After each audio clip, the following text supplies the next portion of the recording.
Everyone in the neighborhood heard it, the pounding on my front door that shattered the quiet dawn.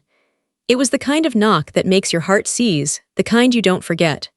I stumbled down the hallway, still half asleep, and pressed my eye to the peephole. That's when I saw them, 2 uniforms, big block letters across their chests, HOA Police. For a moment, I thought I was dreaming. HOA Police. Since when did homeowners, associations start running their own SWAT teams? Their badges looked like something you'd find in a party store, shiny plastic and crooked edges, but their faces were carved with the kind of seriousness only people playing dress-up can wear. My pulse quickened. These people weren't here to talk, they were here to act. I cracked the door. "Can I help you?" The taller one, a man with a jaw like a meat cleaver, jabbed a finger at me. "We're here on official business.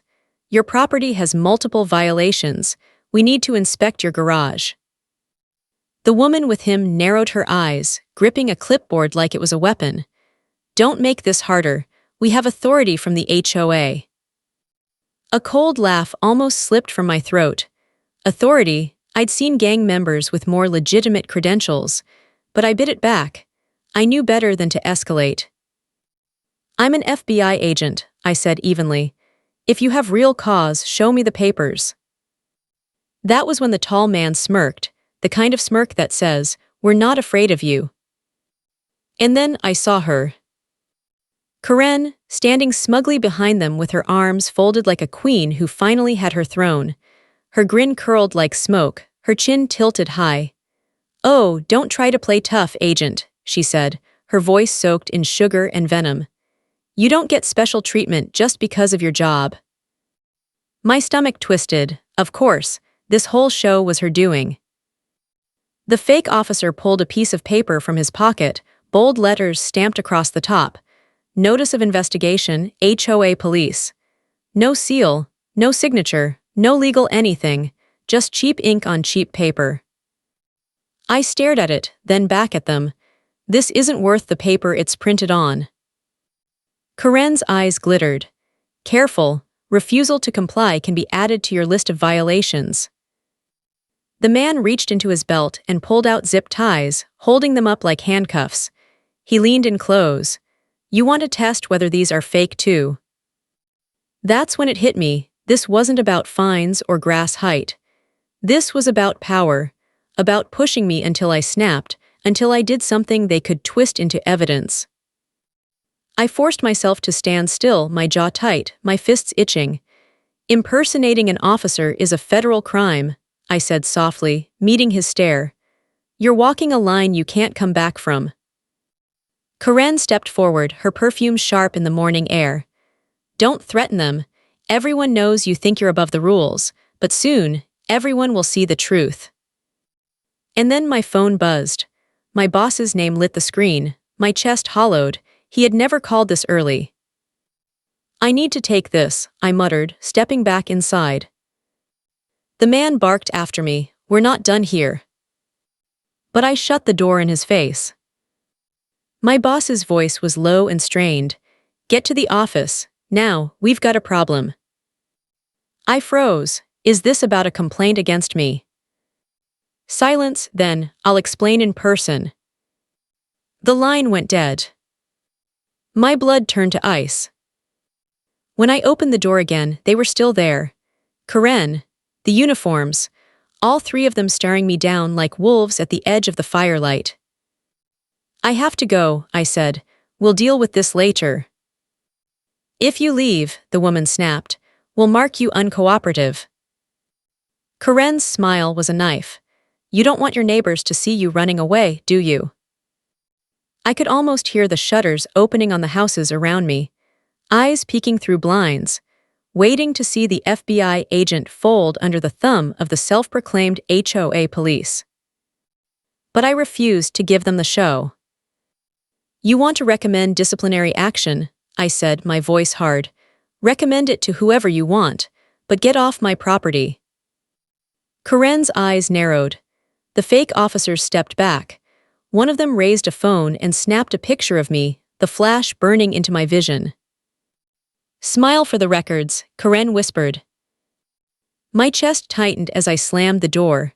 My boss's words still echoed in my ears. A problem. An urgent problem. And somehow, I knew Karen's fingerprints were already all over it. The clock was ticking, and I had no idea how fast this storm was about to spin out of control. My hands were still trembling when I slid behind the wheel of my car.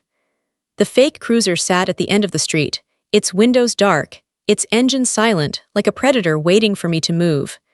Karen's car was gone, but her presence lingered, thick in the air, heavier than the morning fog. Every few seconds, I checked the mirror, half expecting that sham patrol to tail me. But the road stayed quiet, the silence pressing against my chest until it was hard to breathe. I kept replaying my boss's voice in my head. Flat, strained, like he was already carrying weight I hadn't seen yet. By the time the FBI field office came into view, my nerves were frayed raw.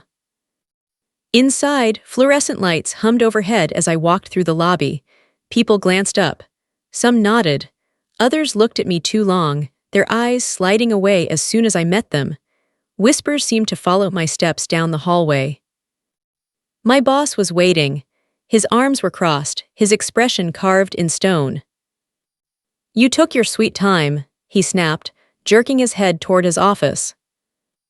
I shut the door behind me. "What's going on?" He dropped a folder on his desk. My heart stuttered when I saw my own name typed across the front. "Local authorities are complaining," he said flatly. "Threatening behavior, refusal to comply, words like hostile." I gripped the back of a chair. "They're not local authorities, they're imposters. Fake badges, fake uniforms, my neighbor Karen, she's behind it." His eyes locked onto mine, unblinking. For a long moment he didn't say a word, then he exhaled. "Well, we have a problem. Higher-ups flagged this. There's talk of misconduct, and I can't protect you if it escalates." The words hit me harder than a punch. "But I'm innocent. This is harassment. Someone's framing me." He rubbed his temples. "I don't care if they're real cops or clowns in Halloween costumes. Paperwork landed on my desk saying you resisted a lawful inspection. That alone is enough to spark an internal review." A heat rose up my neck, anger mixing with dread. Karen. She turned her petty game into a federal storm. I swallowed hard. What am I supposed to do? He gave me a weary look. "Keep your cool, prove they're fakes. Otherwise, I can't stop what's coming." I nodded, but inside, panic twisted my gut. The moment I stepped back into the hall, my phone buzzed. A text. No name, no number, just a block of words that made my chest seize. "Better watch your step, we know who you are." My fingers clenched so tight around the phone I thought I might crush it. Karen wasn't alone. Someone else was behind this.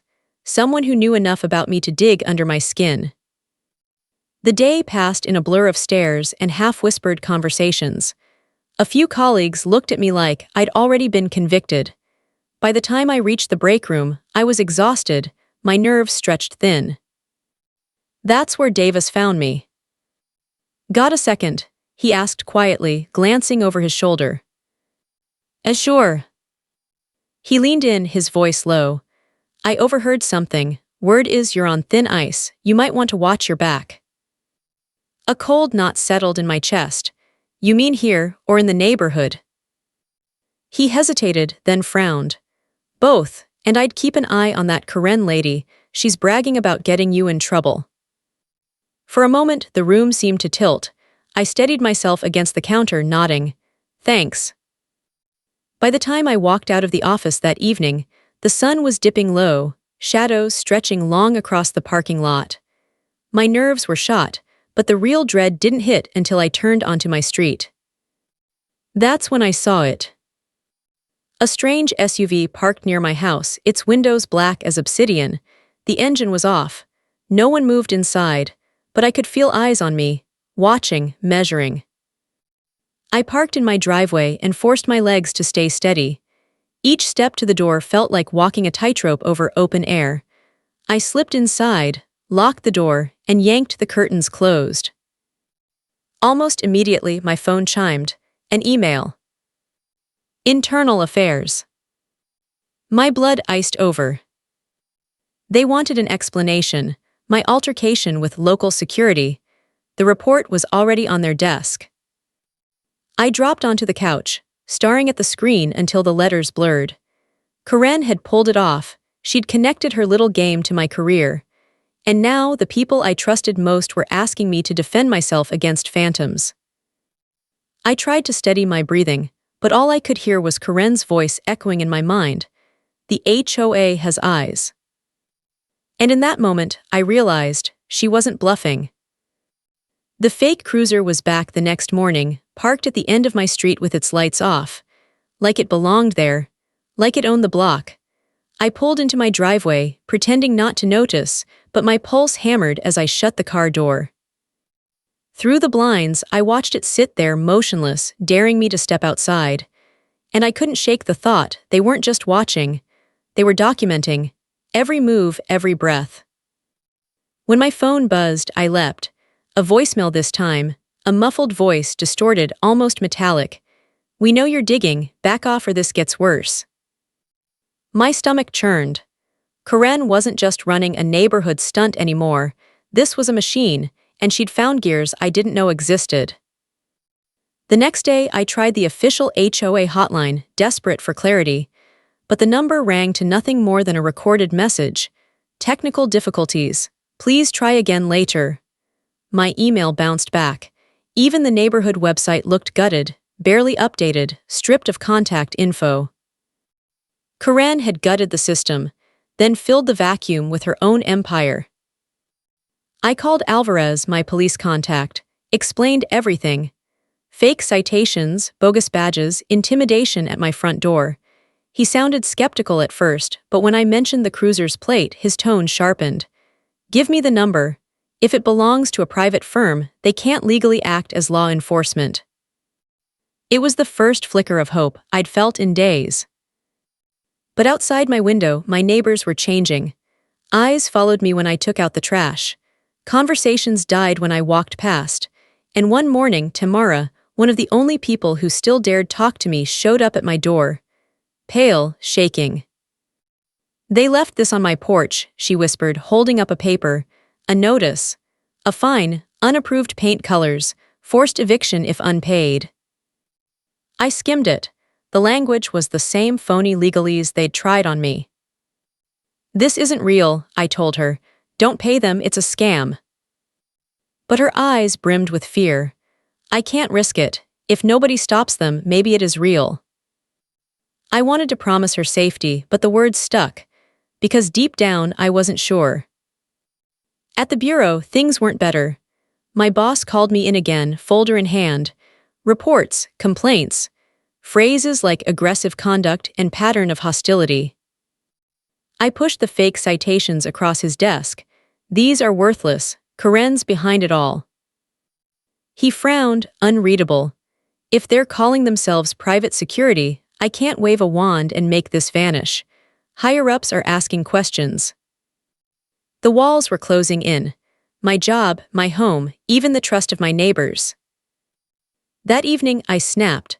Pulled into my driveway, and there she was, Karen, standing in her own drive with her arms crossed, watching me like she'd already won.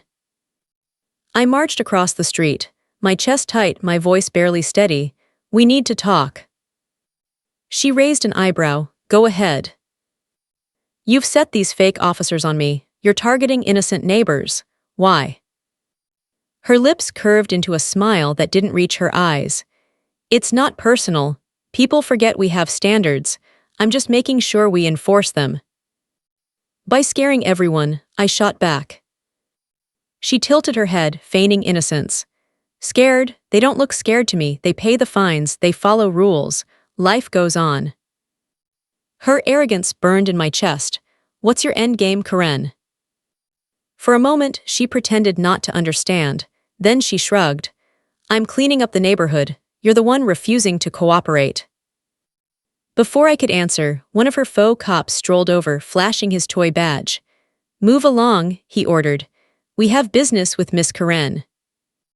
My jaw tightened. You have no authority here. He smirked. We're all the authority we need.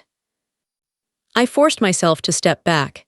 Giving them a scene was exactly what they wanted. That night, I dug through old HOA records in my filing cabinet. Buried deep, I found it, a shelved proposal for a security program. Years ago, the board had voted it down. Too militarized, too invasive, and right there in black and white was Karen's name, one of its main advocates.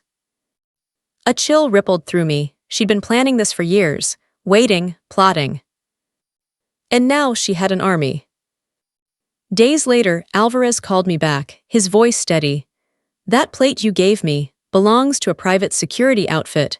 No contract with your HOA. They're acting without approval. Relief surged through me, but so did dread.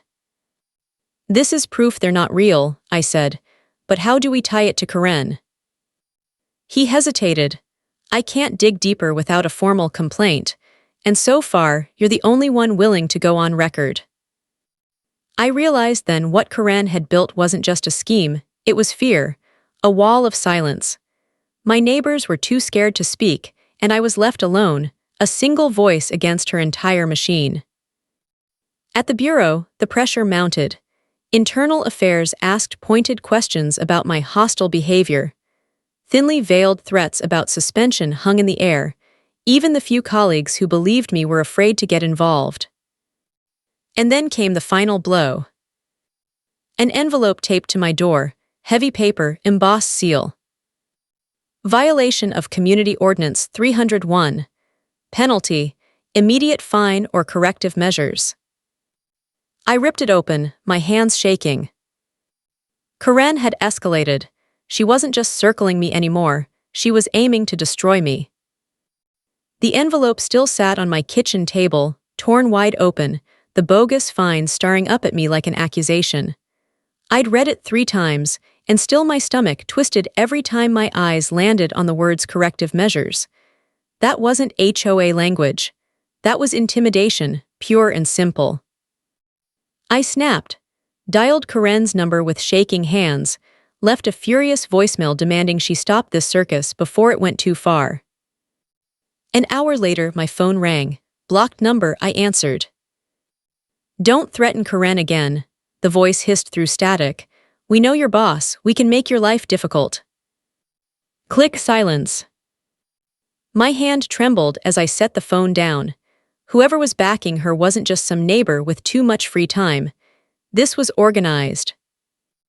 That night, I sat by the window, staring out at the quiet street. Porch lights glowed soft and steady. Lawns were trimmed, driveways clean. To any stranger, it looked like paradise. But I knew better. Beneath that postcard surface, Karen had built an empire of fear. And I was losing. The next morning, I dragged myself to the bureau, every step heavy with dread. My boss was waiting again, folder in hand, frustration sharp in his voice.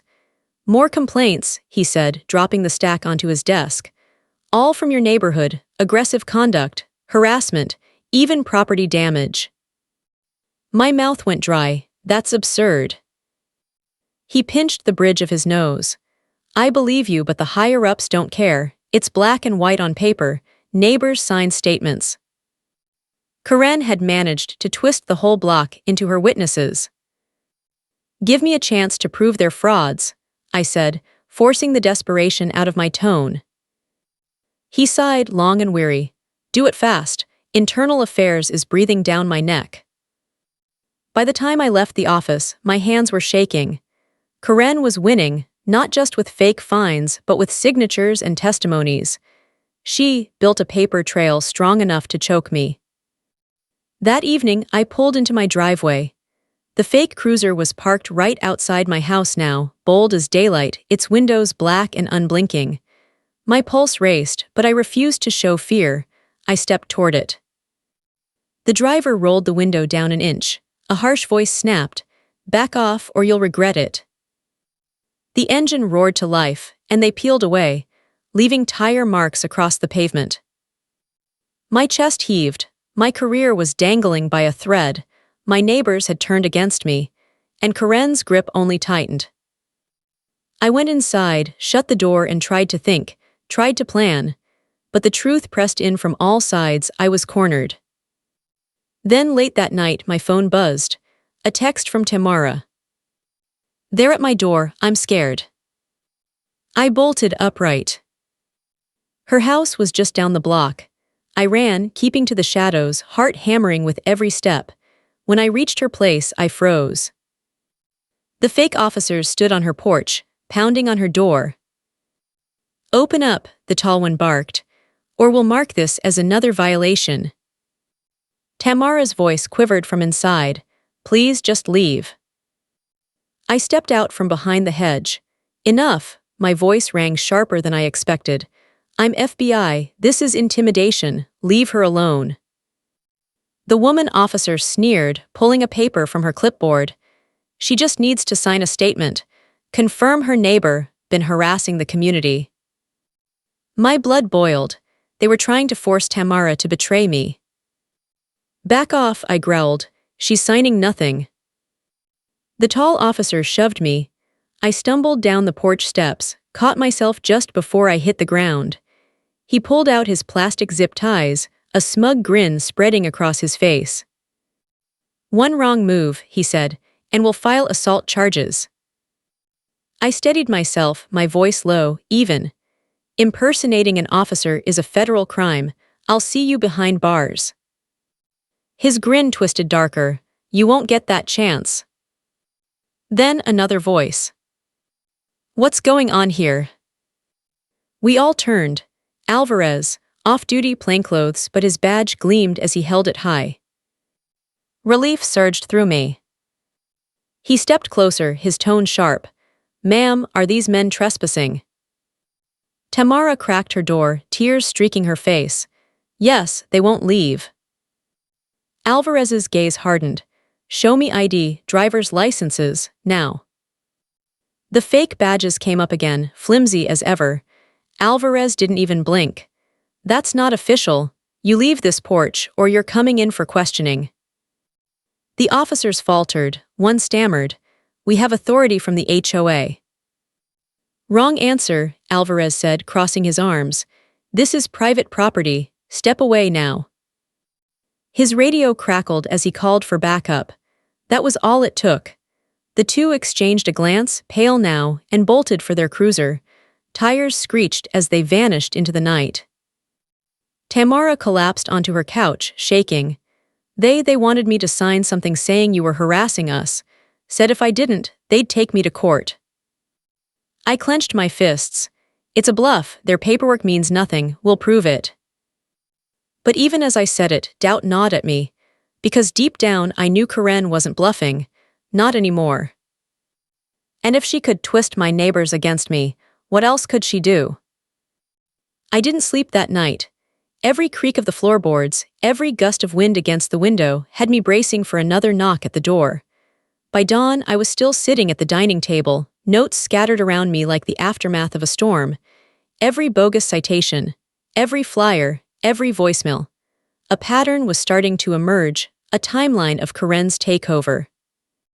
She hadn't just woken up one day and decided to crown herself queen of the block. She'd been planning this for years.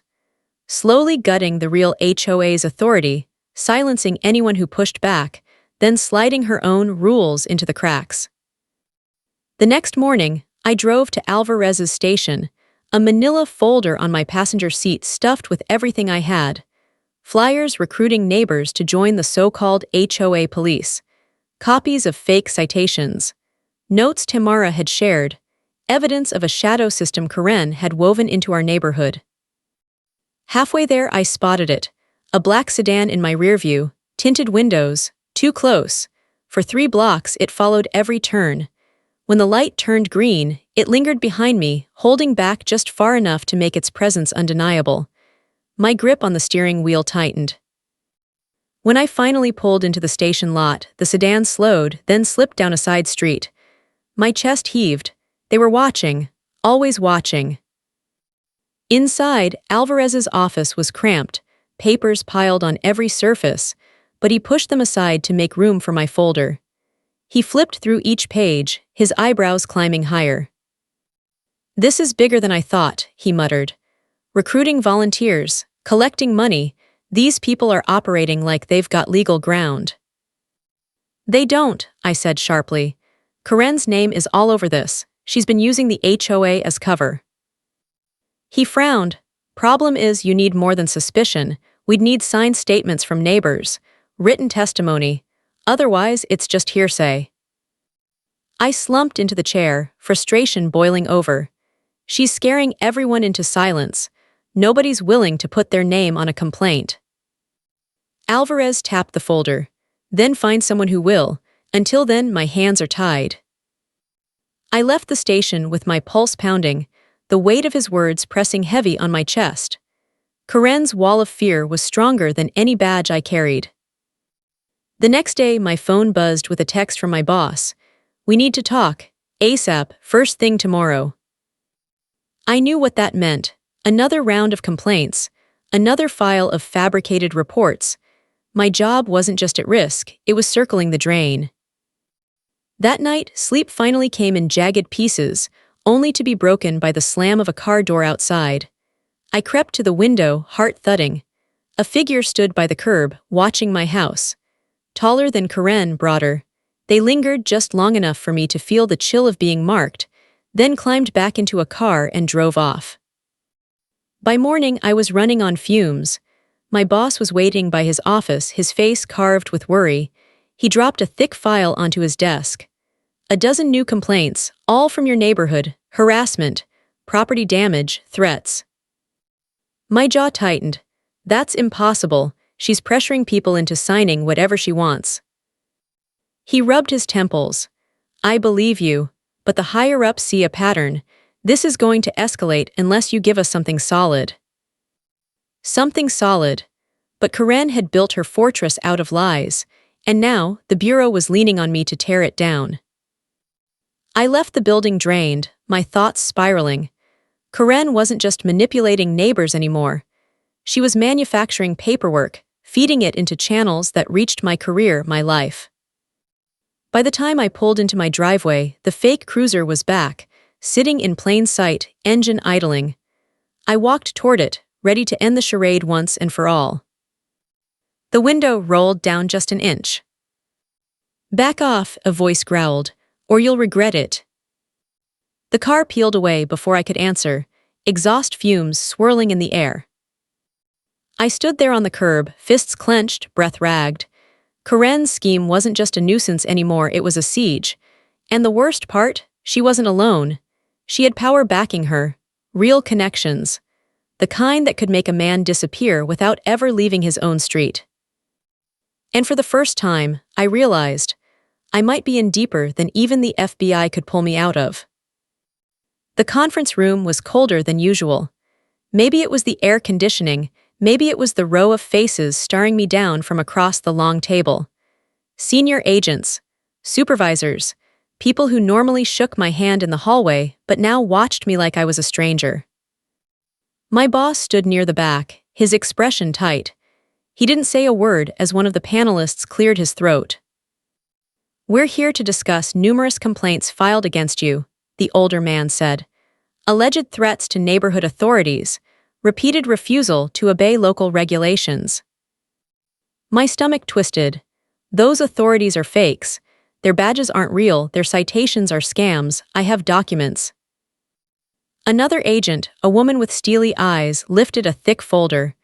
We also have documents, statements from at least 10 neighbors. They say you bullied them.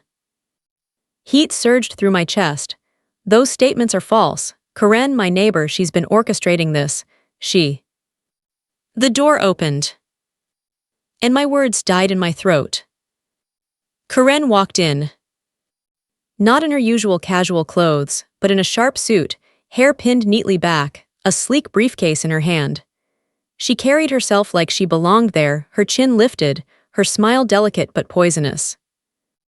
What is she doing here? I demanded, my voice raw. One of the agents cleared his throat. Miss Garrett has submitted evidence on behalf of the local enforcement group. My knees felt weak. My boss shot me a stunned look. He hadn't known either. Karen set her briefcase on the table, opened it with a practiced snap, and slid out a folder. "Good morning," she said smoothly. "I represent the interests of our community. I'd like to correct a few misunderstandings." She laid the papers down. "These reports come from our neighborhood watch. They show repeated noise violations, suspicious activity, even a few alleged break-ins near this agent's property." "That's a lie," I snapped, my hands tightening on the edge of the table. She didn't even flinch. "We asked him many times to cooperate with our volunteer police program. He refused. He claimed we lacked authority. We only wanted to keep our streets safe." Her voice was calm, collected, sweet, and every word sliced deeper than a blade. One of the panelists turned to me. "Do you have these supposed fake forms with you, the ones you claim prove fraud?" My chest hollowed, not physically, but I emailed them. Karen shook her head, feigning disappointment. "We have no record of that. Perhaps the agent is confused." The room seemed to tilt. My words slipped away, drowned under her poise. And then came the hammer. The older agent glanced at Karen. "Before we proceed, perhaps you should disclose your family connection." She gave a delicate nod. "Yes, of course." She turned her eyes on me, a pitying smile tugging at her lips. "My uncle is the deputy director of this bureau. I tried to handle this matter quietly, but when his behavior escalated, I had no choice but to bring it forward." The air left my lungs in a rush. Deputy director, the second highest rank in the entire FBI. My boss shifted uncomfortably in the back, as if the ground had just tilted under all of us. And suddenly it all made sense. The closed HOA hotlines, the bounced emails, the speed with which my misconduct reports landed on desks. Karen wasn't just playing HOA queen, she had the bureau itself in her back pocket. One panelist cleared his throat. "Given Miss Garrett's family connection, we'll ensure impartiality, but these claims are serious." He looked at me directly. "Agent, can you provide concrete proof of criminal activity?" My voice trembled, though I fought to keep it steady. "I have records showing the security firm is unlicensed. I have neighbors who have admitted they're being extorted, but they're too scared to testify." Karen clasped her hands gently. "My family and I care deeply about law and order. We only encourage safety." Every syllable dripped with poison, and I couldn't stop it. The meeting ended with promises of an internal investigation, not just into me, but into Karen's so-called HOA police as well. But when I walked out of that room, my legs felt like they might give way. Karen caught my eye as she left. Her lips curled into the faintest smile. "Better watch your step," she murmured, low enough that only I could hear. My jaw clenched so hard I thought my teeth might crack. My boss hurried after me in the hallway. "I had no idea she was connected to the deputy director," he whispered. His face was pale. "This puts us in a tight spot. You're not off the hook." I nodded, though the fight in me burned hotter. "I know." He gave me a sympathetic look. "Do yourself a favor. Stay calm. Gather evidence, real evidence." But as I walked out of the bureau, my hands trembling, my badge heavy in my pocket, one truth carved itself into my bones. Karen wasn't just the tyrant of my street. She was family to the very people who could end my career with a single phone call. And if I wanted to beat her, I'd have to risk everything. The note was stuffed into my mailbox like a threat. No signature, just a line of block letters. "Meeting tonight at the community center. Be there." Every instinct told me it was a trap, another setup, another staged moment to paint me as the villain. But Alvarez's words still rang in my head. "We need more witnesses or I can't file charges." If Karen was pulling the neighborhood together, it might be my only chance. My only shot at showing them the truth before she buried me completely. I slipped a small recording device into my jacket, checked my phone twice, and texted Alvarez where I was headed. His reply came fast. "Be careful. Call if it gets ugly." By the time I walked into the community center, the place was packed. Folding chairs lined in rows. Neighbors filled every seat, murmuring nervously. Some clutched papers. Others wore pins that read, "We support the HOA." Karen stood at the front near a makeshift podium, radiant in her role, a stack of folders in her arms. Her fake police stood to either side like nightclub bouncers, arms crossed, eyes sweeping the crowd. The sight made my stomach turn. She wasn't just running a scam anymore. She was running a show. Karen's voice rang out, cheerful and commanding. "Good evening, everyone. Thank you for coming.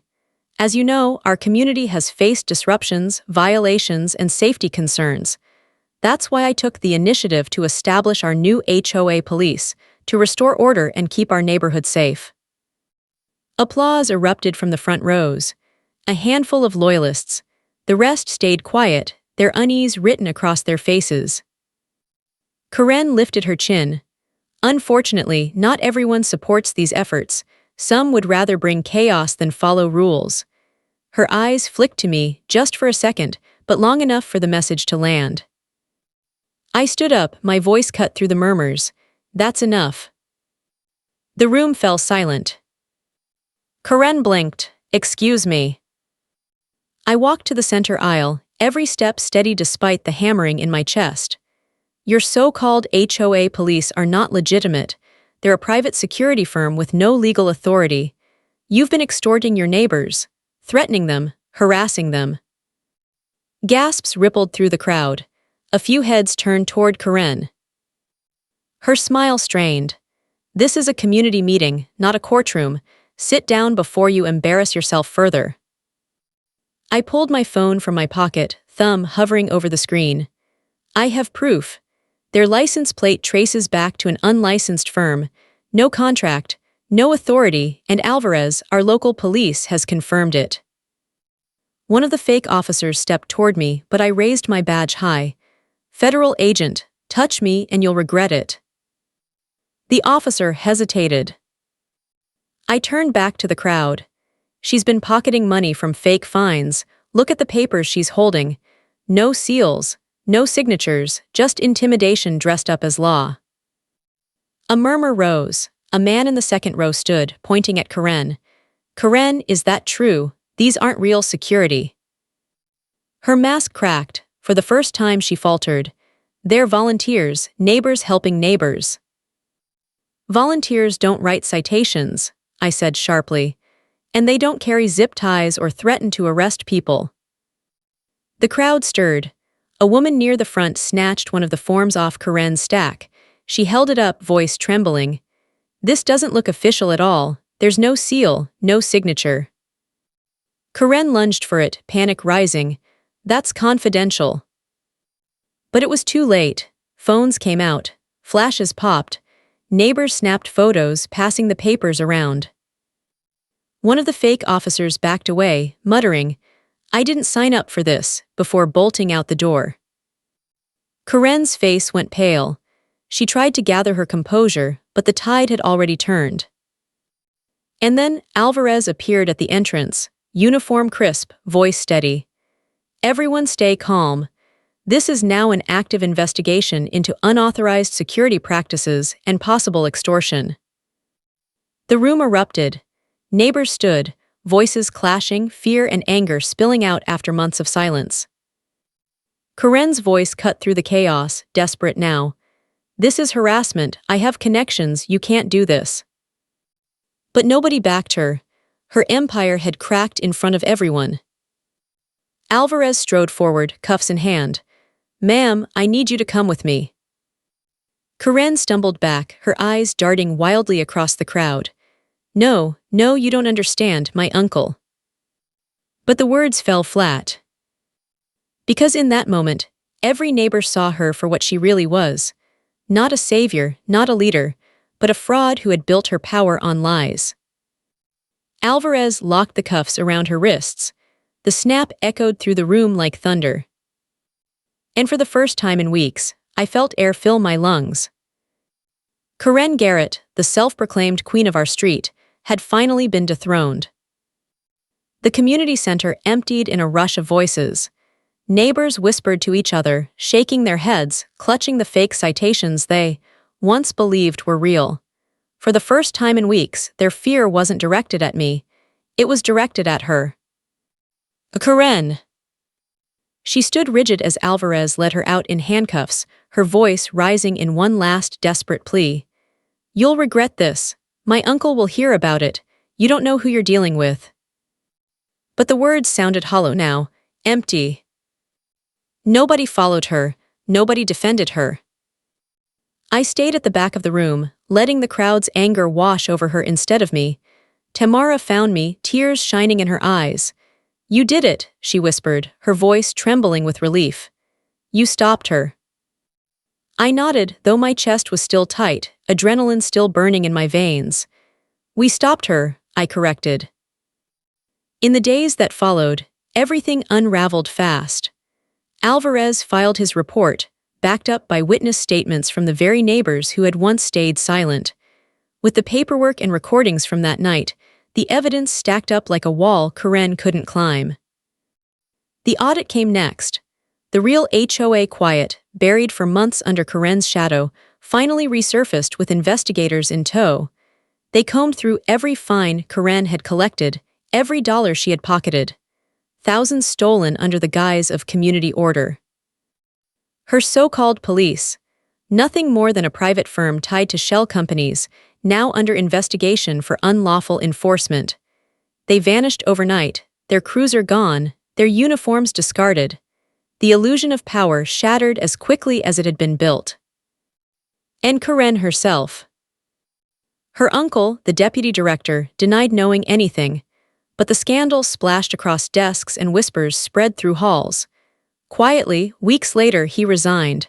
The bureau never gave me the details, but I didn't need them. Karen's safety net had been cut.